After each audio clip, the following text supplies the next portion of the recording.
जो विवाद चल रहा है, जिसको लेकर समाज आंदोलित हुआ है, एक जन आंदोलन खड़ा हुआ है, उस विषय को लेकर यहाँ पर चर्चा हुई है।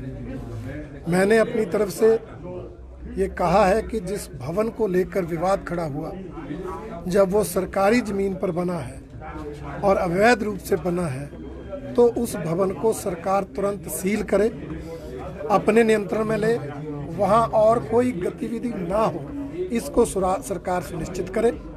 इस पर मुख्यमंत्री जी ने कहा कि वो लीगल एक्सपर्ट से राय लेकर ये ऐसा अगर कर सकते होंगे तो करेंगे, परंतु कानूनी राय लेने के बाद। दूसरा मैंने ध्यान में लाया कि जो बाहर के लोग हिमाचल प्रदेश में आ रहे हैं, उनकी प्रॉपर आइडेंटिफिकेशन हो, उनकी करैक्टर वेरिफिकेशन हो और उनको कोई काम करना है उसका बाकायदा लाइसेंस बने। ये जो विषय है, सरकार इस पर गंभीरता से काम करे। मुख्यमंत्री जी ने कहा है कि वो विधानसभा अध्यक्ष से आज ही आग्रह करेंगे, दोनों दलों के विधायकों की संयुक्त कमेटी बनाकर इस विषय पर जल्द जो है कोई नीति लाई जाएगी, ताकि ये जो समस्या गहराती जा रही है, न केवल शिमला में बल्कि पूरे प्रदेश में, उसका जो है वो समाधान किया जा सके।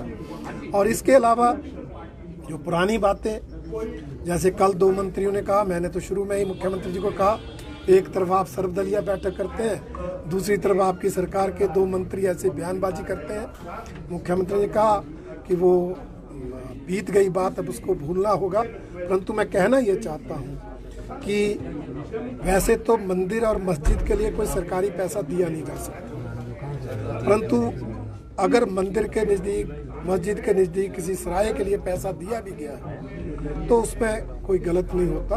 हम कोई मुस्लिम विरोधी नहीं है, इसलिए हमारी सरकार ने पैसा दिया होगा तो कोई गलत नहीं किया, परंतु आज विवाद खड़ा हुआ है, इसलिए आज इसका समाधान वर्तमान सरकार को निकालना है।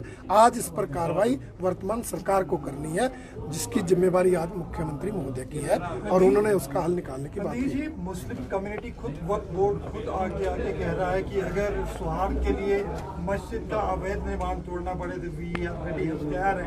आप उनकी इस पहल को किस तरह से देखते हैं? नहीं, देखिए, उनकी पहल अच्छी हो सकती है, परंतु एक भवन बना है, अब वो मान लो 5 मंजिल है, 2 मंजिल तोड़ देंगे, 3 उनके पास रहेगी।